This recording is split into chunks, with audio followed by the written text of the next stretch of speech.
Your lingering obsession with narcissism and with personality disorders in general is a manifestation of your lingering obsession with the person, your ex-partner, the person you're trying to recover from. And it's also part of a lingering obsession that you're in denial about to save them, for them, on their behalf. Hello, my name is Richard Grannon. This is my YouTube channel. We're going to be talking about how worrying about narcissism and narcissistic personality disorder is just a cover for staying obsessed with your ex and staying obsessed with fixing your ex's problems for them. On this channel, you'll have heard me say that when it's time to recover from narcissistic abuse, we have to recover from our internalized version of the narcissist that is still talking to us even when they're not around. This is called the introject, and how we have to overcome the shared fantasy, the simulated fantasy reality, the matrix that they put us into at the beginning of the relationship. These are things that we have to overcome. Their introject, the internalized version of them that you're carrying around, and the shared fantasy that you have between you, that they created, that they lured you into, is encouraging you to make them and their problems a priority. I'm going to tell you what to do about it. But first, I'm going to share with you how I came to this conclusion. And I came to it personally. So I stay in therapy for various reasons, various things that happened in childhood, various challenges in life, and sometimes I just think it's good mental hygiene to see a therapist once a week. And my therapist knows what I do here on YouTube, and he believes that I have an obsession with narcissism and with narcissists. And from his point of view, why would he not believe that? He knows that my life, from my childhood through to my adulthood, has been massively impacted, and has created a massive obsession, has been massively impacted, Freudian slip, with cluster B personality disordered type individual, histrionics, borderlines, psychopaths, and narcissists. So when I say to him, I genuinely don't think about the subject in my daily life unless I'm in work. I do not sort people I meet by narcissism or psychopathy.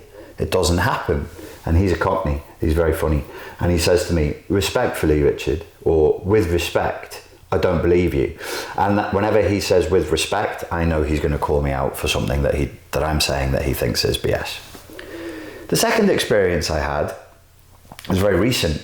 And somebody said to me, well, in recovering from trauma, from narcissistic abuse, from childhood stuff, and what are the things that you've learned, especially as it pertains to narcissism? And he caught me off guard with that question, and so I answered as authentically as I could. And I was like, from how I feel, from what's true for me now in my body, I don't think it's any of my business. I just don't feel like it's any of my business. What my ex-partner's psychological profile is, what my ex-partner's childhood abuse was like, what my father or mother or whoever's childhood experience was like, how is it any of my business? So then he said, well, if you're not thinking about narcissism or psychopathy, how do you sort people if they're difficult? And I said, well, I will think in terms of high conflict personalities. I can recognize when people are emotionally dysregulated.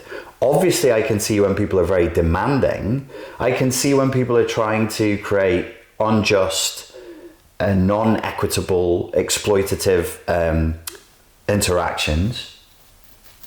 And I can see when people don't respect other people's boundaries. That's what I can see, and that's how I do sort people and I do sort interactions in my daily life. But I never think, ooh, this person could be a narcissist, or ooh, this person could be a psychopath. And I don't think it's a good way of sorting people in life.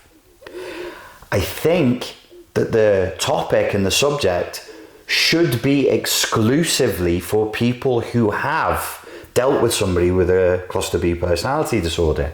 It's a very unique type of abuse. It's a very strange and unique personality. And the recovery process is difficult.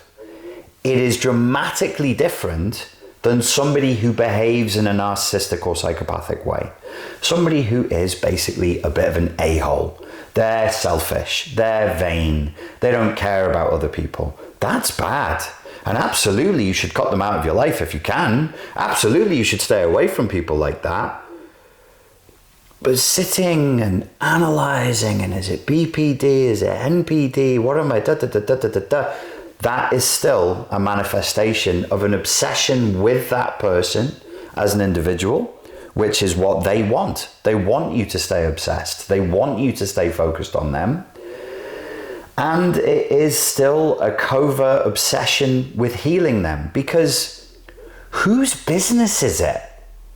You know, let's do this. So let's pretend you're my friend in real life.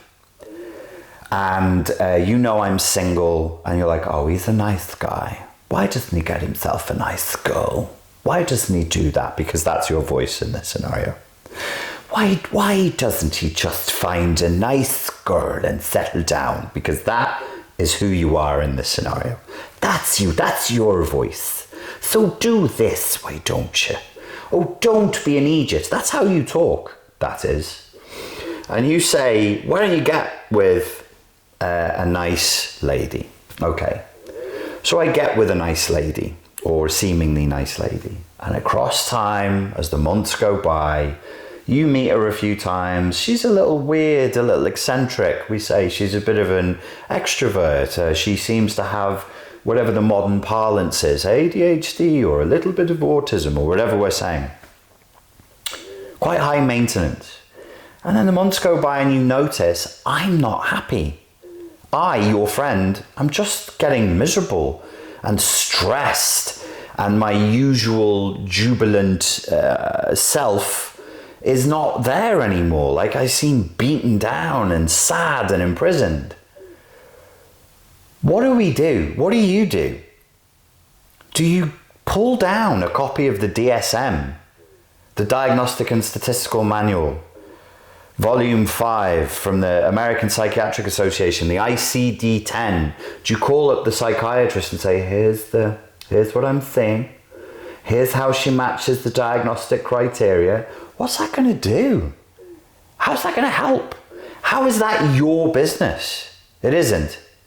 Do I pull out the DSM-5? Do you ever see people who really do that unironically? They lick their finger to turn a page, like they're the gnome in some weird fantasy movie. The ancient scroll. Bleh. I saw someone do it yesterday. I nearly threw up. It's like, are you sticking your finger in that notebook wet? You're shoving your saliva and your DNA into that soggy DNA-covered notebook daily. Blah. Do I pull out the DSM and make it soggy with my DNA? No. What the it's got nothing to do with me. That's her business. That's his business.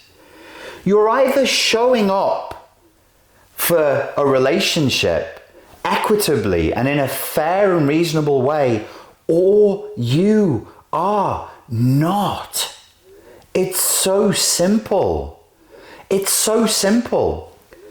If it's a business and you agree, these are the things I'm going to do, this is the role I'm going to fulfill, and this is the money, this is the payoff I'm going to take for that, and then you just don't show up. And you don't do what you've agreed to do. And months go by and nothing you agreed to do shows up. Is it important or relevant for me as the business owner to know why? I banged my big toe, my pet budgie died, baba-da-boo, bibble-dee-bee. I got a business to run. You're not doing what you said you would do. You're done. You're out. You've had 3 months to sort this out. Bye-bye. Oh no, but the reason is, I don't care.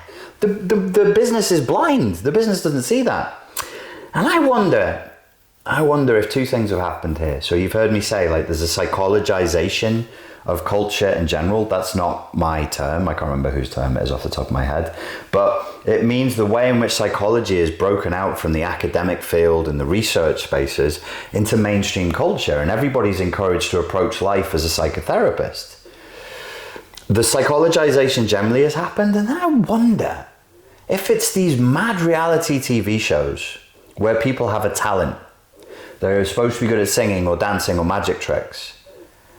And then their sob story becomes more important than the talent that they don't really have. Like, yeah, you kind of suck at singing, but your life stinks, so we're going to give you a chance. Is that the business of a talent judge who's supposed to be judging you on whether you can sing, whether you can dance, whether you're a good entertainer, whether you're a good actor or whatever it is? I don't think that's your business. They can't do the thing, let it go. So I wonder if we're all being pulled along by this cultural force that's saying, don't just look at the end result. Get involved in other people's business. Pretend you're a psychotherapist. I'm not just going to be mad at you for not showing up to work on time. I'm going to sit with empathy and really listen to the way in which you get hashtag triggered when you're supposed to show up on time. You can do that. You can do that. But when we iterate that out tens, hundreds, millions of times across the globe, is it for the greater good or not? I suggest it's not. It's so funny because this ties into, I should stop soon, and I will. An experience I had today. You know, I've been running my own businesses now for coming up to 21 years.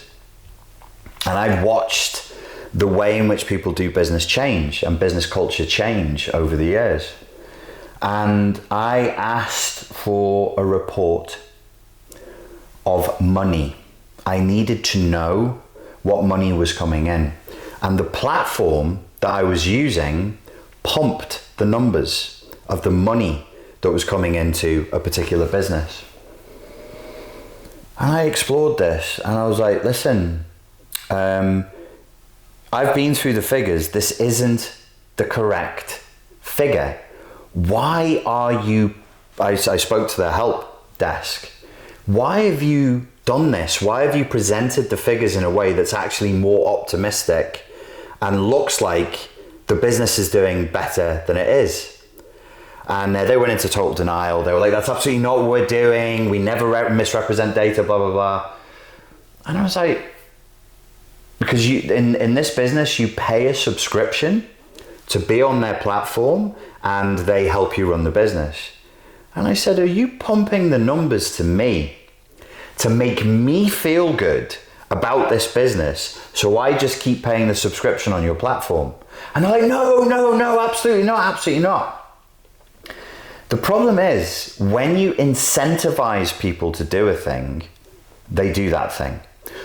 So they're trying to incentivize me to stay on their platform. Look, sir, isn't it wonderful here? Don't you want to keep paying a pretty high subscription fee to stay here on the platform? They're incentivized to do that. They're incentivized to tell me what it is they think I want to hear. But actually what I need is real data, actual feedback, reality. It's nice to be nice. It is. It's nice to be kind. It's good to be empathic. It's good to listen. It's better to stay in touch with reality. It's better to have the hard data, even if the data doesn't make you feel good. The top priority at the end of every hierarchy of values cannot be feeling good.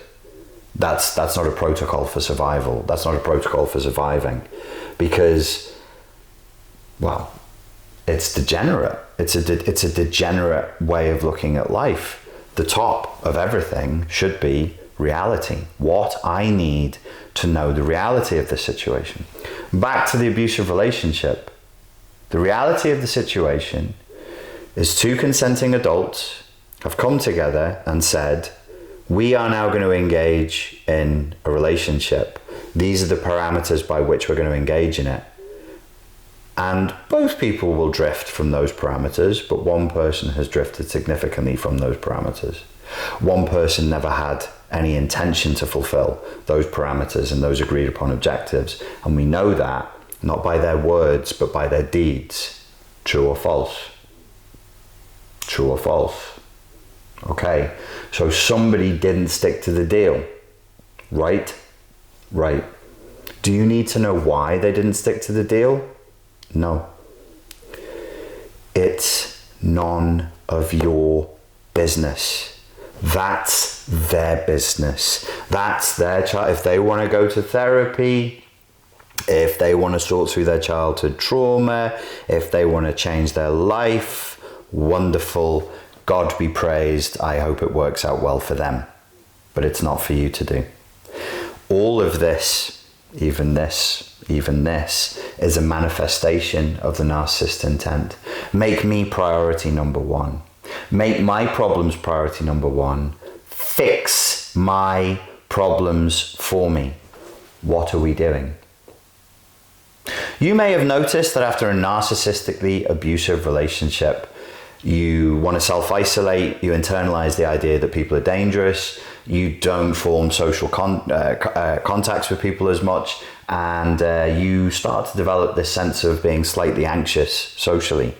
I have created a course for overcoming social anxiety that's particularly for the targets of narcissistic abuse. It is out now and is available from this link here if you want to get a hold of it. Ladies and gentlemen, I hope that was useful. Thank you very much for your time and for your attention, and I look forward to speaking to you again very soon. Thank you.